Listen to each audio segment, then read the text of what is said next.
fırsat var, hele sırasını kardeş.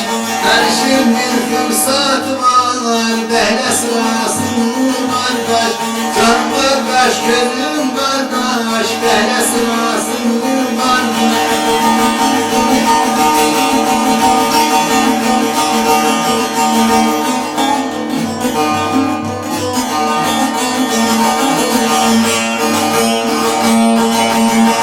Oğul babayı kandırar, yalan söyler inandırar.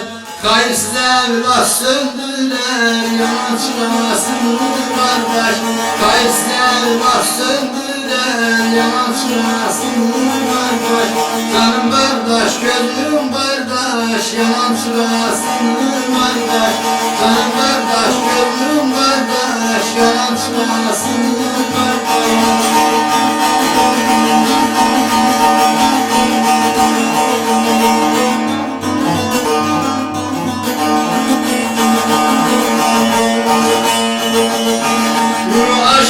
Danışanda, şirin söhbət konuşanda, iki dost ki barışanda, bozman arasını kardeş.